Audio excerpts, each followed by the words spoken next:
Hello my dear friends and welcome back to the channel. तो क्या हाल चाल है सभी के। ठीक है। और we are continuing with banking company. And मैंने लास्ट वीडियो में कहा था कि बैंकिंग कंपनी का जो है प्रॉफिट एंड लॉस का लास्ट क्वेश्चन वही है, मतलब कि उसके बाद मैं बैलेंस शीट कराऊंगा। ठीक है, लेकिन इस वीडियो में मैं प्रॉफिट एंड लॉस का ही एक काफ़ी इंपॉर्टेंट क्वेश्चन कराना पड़ रहा है, क्योंकि इस बार की एग्जामिनेशन जो मास्टर का हुआ, ठीक है, एमकॉम का, उसमें आ चुका है। ठीक है, तो मुझे वो क्वेश्चन कराना पड़ रहा है, जो कि क्वेश्चन नंबर 6 एग्जैक्ट क्वेश्चन आया था। ठीक है, एसएम शुक्ला बुक से। ठीक है, तो विदाउट वेस्टिंग एनी टाइम चलिए शुरू करते हैं।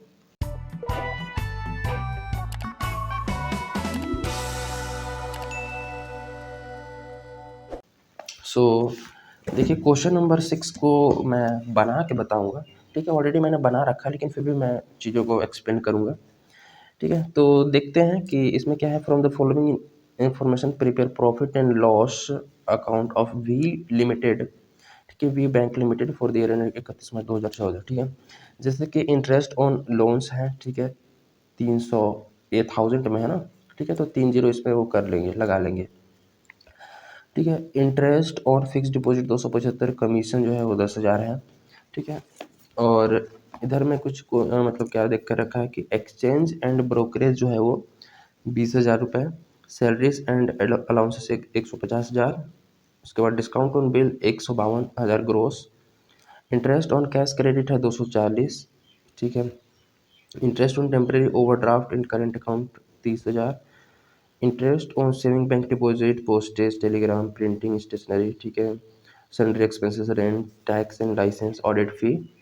एडिशनल इन्फॉर्मेशन में है rebate on bill discount 30,000, salary of managing director 30,000, bad debt है 40,000। इसका प्रोविजन बनाना है। ठीक है, प्रोविजन फॉर बैड डेट। उसके बाद प्रोविजन फॉर इनकम टैक्स जो है 55%, राउंडिंग ऑफ में करना है, और राउंडिंग ऑफ करना है नियरेस्ट 1000 में। Okay, interest of 4,000 on doubtful debt. ठीक है, was wrongly credited to interest on loans account. ठीक है, तो इसमें जो है इंटरेस्ट जो हमें मिला है उसमें 4,000 गलती से क्रेडिट हो गया है, मतलब कि उसमें जोड़ दिया गया है, तो उसको माइनस कर लेंगे बस। ठीक है, क्योंकि जो डाउटफुल डेट होता है उस पर हम जो इनकम का रिकॉग्निशन करते हैं वो एक्सेप्ट बेसिस पर। ठीक है, कि अगर पैसा मिल जाएगा तो हम मानेंगे इनकम हो गया है, और पैसा नहीं मिला है, बस ड्यू हुआ है, तो वो नहीं मानेंगे कि इनकम मेरा हुआ है। ठीक है, डाउटफुल एसेट पर। तो इसका सॉल्यूशन करते हैं। सबसे पहले आप क्या करेंगे कि profit and loss for the year ended 31 March 2014 इसका फॉर्मेट बना लेंगे। ठीक है, पर्टिकुलर सबसे पहले इनकम का 2 शेड्यूल 13 और 14। ठीक है, उसके बाद एक्सपेंडिचर का 2 शेड्यूल 15 16, उसके बाद provision and contingencies, then total करेंगे। उसके बाद profit for the year A minus B, मतलब टोटल इनकम में से टोटल एक्सपेंस को माइनस करेंगे। ठीक है, उसके बाद प्रॉफिट ब्रॉड फॉरवर्ड को ऐड करेंगे, फिर अप्रोप्रिएशन में ट्रांसफर करेंगे ये चीज़ें। ठीक है, तो ये बस बना लेना है। बाकी मैं अब शेड्यूल शुरू करता हूँ। शेड्यूल नंबर 13 से शुरू होता है। ठीक है ना।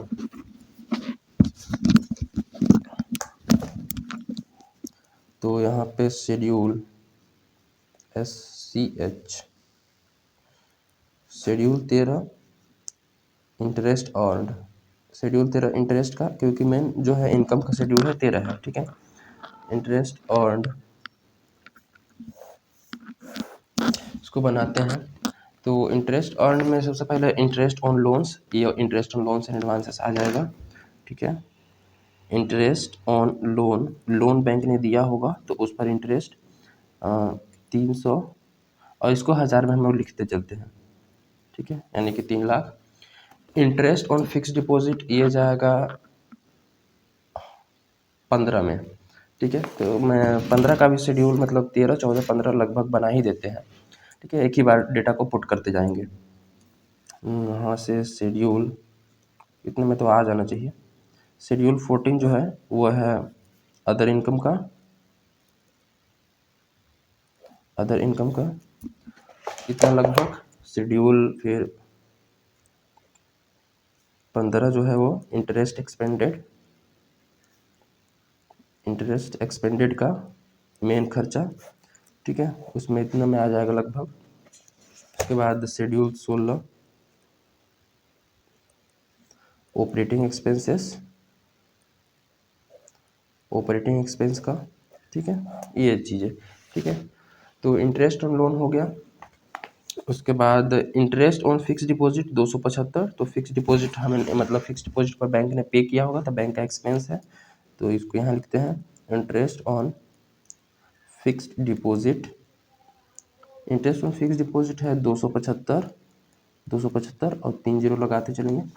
कमीशन जो है तो कमीशन को हमें इनकम मानना है, ठीक है, कुछ नहीं बोला है तो कमीशन को इनकम मान के चलेंगे। एक्सचेंज ब्रोकरेज को भी इनकम मानेंगे, ठीक है, तो अदर इनकम में आएगा कमीशन, ये है 10,000, कमीशन 10,000। नेक्स्ट है हमारा एक्सचेंज एंड ब्रोकरेज, तो ये भी कमी मतलब कि इनकम में ही आ जाएगा। एक्सचेंज एंड ब्रोकरेज ये है 20,000, ठीक है। नेक्स्ट है सैलरी एंड अलाउंसेस, तो सैलरी अलाउंसेस ऑपरेटिंग एक्सपेंस में जाएगा, ठीक है। Salary and allowances, salary and allowances, salary and allowances दिया है 150,000, ठीक है, 150,000 यानी कि 1,50,000। नेक्स्ट है डिस्काउंट ऑन बिल, तो डिस्काउंट ऑन बिल में रिबेट दिया है नीचे, रिबेट ऑन बिल डिस्काउंटेड, ठीक है, तो इसको हम शेड्यूल नंबर 13 में ट्रीटमेंट करेंगे। तो लिखेंगे discount on bill, discount on bill ये है 152,000, 152,000 माइनस करेंगे rebate on bill discounted, rebate on bill discounted, ठीक है। रिबेट ऑन बिल डिस्काउंटेड कितना थे 30,000, ठीक है, इसमें से 30,000 माइनस कर लेंगे तो 0 0 0 और 2 और 2 और 1,22,000, ठीक है, रिबेट ऑन बिल डिस्काउंटेड। उसके बाद इंटरेस्ट ऑन कैश क्रेडिट, तो इंटरेस्ट हमें मिला होगा कैश क्रेडिट पे, तो यही आएगा इंटरेस्ट ऑन कैश क्रेडिट। एक चीज़ और छूट गया है, वो गलती हो गया है, उसको मैं अभी सुधार दे रहा हूँ। इंटरेस्ट ऑन कैश क्रेडिट है 2,40,000, 2,40,000। गलती ये हुआ है कि जो इंटरेस्ट ऑन लोन 3 लाख का था, इस पे इंटरेस्ट जो है वो 4,000 जुड़ा हुआ था ऑन डाउटफुल एसेट, इस 4,000 को माइनस करेंगे, तो मैं यहाँ कर लेता हूँ 3 लाख टोटल माइनस 4,000, तो यह आ जाएगा 296, ये 296, अरे ये 9 है ना, 296, ओके। उसको इंटरेस्ट ऑन कैश क्रेडिट हो गया था। फिर इंटरेस्ट ऑन टेम्पररी ओवरड्राफ्ट, तो ये भी आ जाएगा इंटरेस्ट ऑन टेम्पररी ओवरड्राफ्ट 30,000, तो इंटरेस्ट ऑन ओवरड्राफ्ट मैं सिंपल लिख देता हूँ, ओवरड्राफ्ट 30,000। देन उसके बाद interest on saving bank deposit, ये पे किया गया होगा 87,000, तो यहाँ पे लिखते हैं interest on saving bank deposit, ठीक है, 87,000। उसके बाद हाँ पोस्टेज टेलीग्राम एंड स्टैम्प, तो ये ऑपरेटिंग में जाएगा, प्रिंटिंग स्टेशनरी ऑपरेटिंग में, सैलरी एक्सपेंस रेंट टैक्सेस और फीस सब ऑपरेटिंग में ना, तो यहाँ से मैं ऑपरेटिंग में चीज़ों को पुट करता हूँ। तो सबसे पहले है postage, postage telegram, postage telegram and stamp, ये है 10,000, ठीक है। नेक्स्ट है printing and stationery, printing and stationery, printing and stationery है 20,000, तो 20,000 को इसको भरेंगे।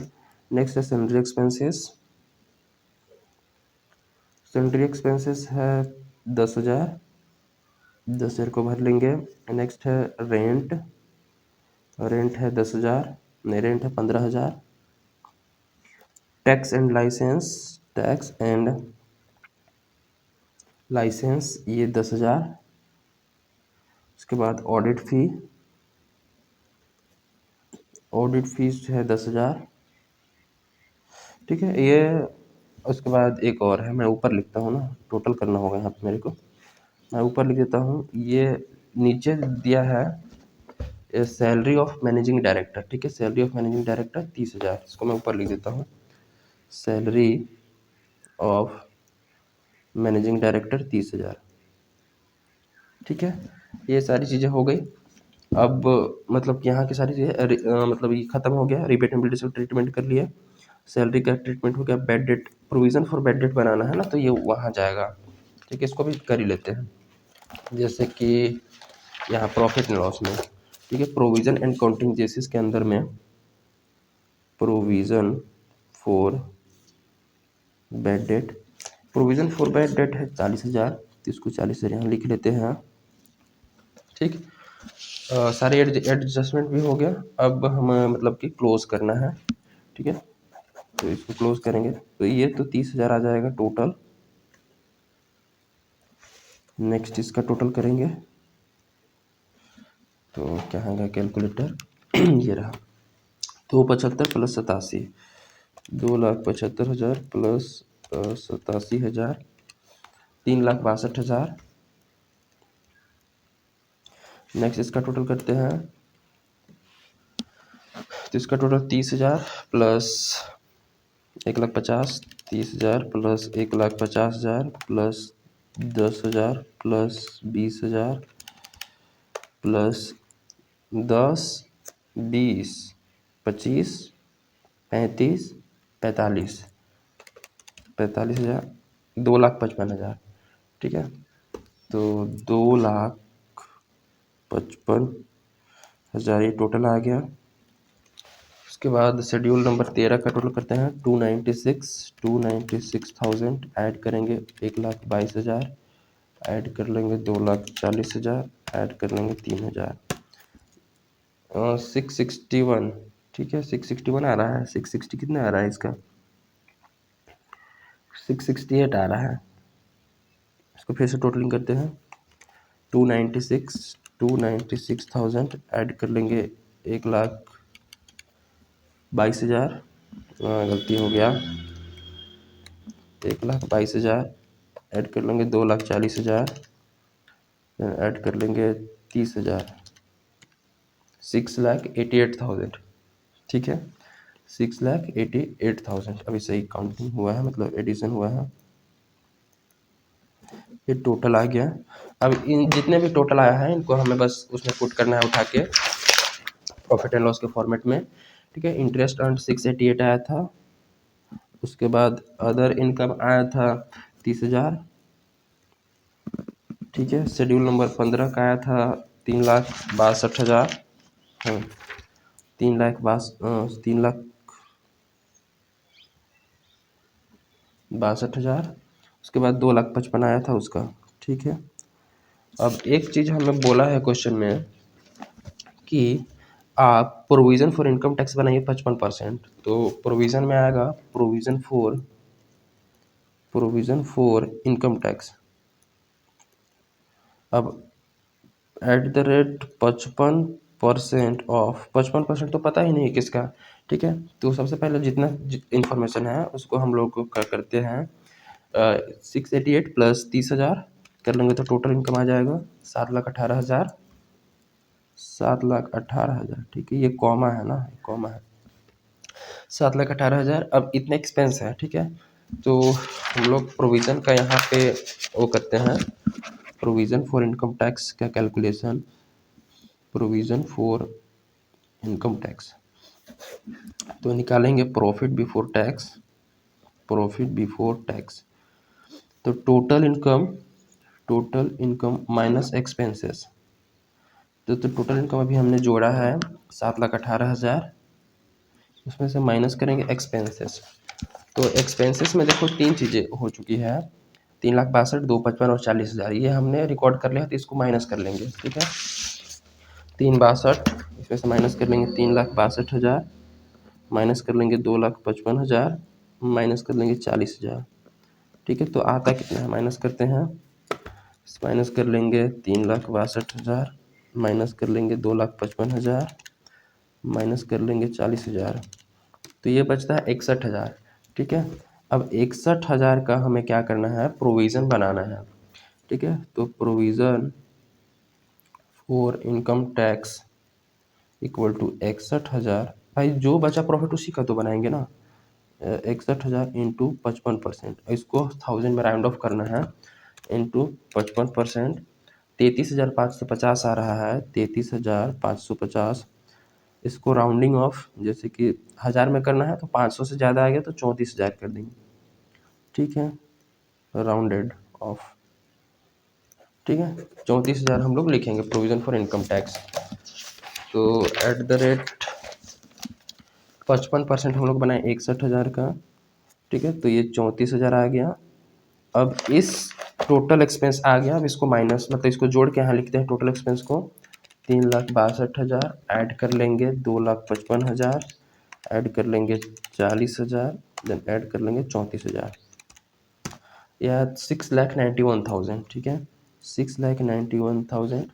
अब टोटल इनकम आ गया है, टोटल एक्सपेंस आ गया है, तो टोटल इनकम में से टोटल एक्सपेंस को माइनस करेंगे, ठीक है। इतना हमने कमाया, इतना हमने खर्चा किया, तो नेट कितना कमाया, ठीक है। ए माइनस बी कर लेंगे। तो 7,18,000, ये 7,18,000 में से 7,18,000, ठीक है। तो ये आएगा 27,000। क्या आ रहा है? 27,000 आ रहा है ना, ठीक है। करेंट पिछले साल का कुछ प्रॉफिट ब्रॉड फॉरवर्ड वगैरह है नहीं, ठीक है। तो अब ये 27,000 टोटल हो गया। अब 27,000 का क्या कर लेंगे हम, 25% स्टेटरी रिजर्व में ट्रांसफर कर लेंगे। Transfer to statutory reserve at the rate 25% of current year का प्रॉफिट। तो करंट ईयर का प्रॉफिट तो 27,000 है, तो 27,000 का, ठीक है। तो 27,000 का 25% 6,750, ठीक है। ये 6,750 ये हुआ। उसके बाद ट्रांसफ़र टू अदर रिज़र्व, अगर रहता तो कर देते हैं, अदर रिज़र्व रहता तो कर देते हैं, तो ये है नहीं, ठीक है। थर्ड होता है प्रपोज डिविडेंड, तो प्रपोज डिविडेंड है नहीं, वरना कर देते हैं प्रपोज डिविडेंड, ठीक है। फोर्थ होता है balance transfer to balance carry forward to balance sheet. Balance carry forward, ये जो भी बैलेंस बचा है उसको कैरी फॉरवर्ड करेंगे टू बैलेंस शीट, ठीक है। अब देखो 27,000 प्रॉफिट हुआ, या टोटल प्रॉफिट 27,000 ऐसे कर लो, टोटल प्रॉफिट 27,000, इसमें से 6,750 तो स्टेटरी रिजर्व में चल गया, ठीक है। तो बाकी बचा कितना, तो 27,000 माइनस 6,750, ठीक है। ये 20,250, 20,250 बचा है ना, तो 20,250 से बैलेंस शीट में जाएगा और टोटली 27,000 हो जाएगा, ठीक है। तो इस टाइप से जो क्वेश्चन है वो इसको बनाना है। ये क्वेश्चन बहुत सिंपल आया था, 20 नंबर में क्वेश्चन आया था इस पर। बताइए सिंपल क्वेश्चन, इसमें क्या था, कुछ नहीं था इस क्वेश्चन में। क्वेश्चन नंबर 7 भी नेक्स्ट इसी टाइप से है, ठीक है। इसमें कोई वो नहीं है, इसमें भी उसी तरफ से इनकम टैक्स का प्रोविजन बनाना है, फिर इसमें 25% रिजर्व में ट्रांसफर करना है। तो करेंट ईयर के प्रॉफिट का ही वो करेंगे, ठीक है। 25% स्टेट रिजर्व में ट्रांसफर, 5% रेवेन्यू रिजर्व में, तो करंट ईयर का प्रॉफिट का ही हमें ट्रांसफर करना है, ओके। बाकी 7 में प्रपोज डिविडेंड वगैरह भी है, तो वो 2 लाख डाल देंगे अपने से, बाकी पैसा बचा हो बैलेंस शीट में कैरी फॉरवर्ड हो जाएगा। नेक्स्ट से हम लोग बैलेंस शीट की तरफ बढ़ेंगे, ठीक है। बैलेंस शीट को मैं एक्सप्लेन करूंगा, उसके बाद मैं 1-2 क्वेश्चन करा दूंगा। बैलेंस शीट के ज़्यादा क्वेश्चन नहीं है, बस 12 तक है, ठीक है। 4 क्वेश्चन ही केवल है। नेक्स्ट मिलते हैं, थैंक यू।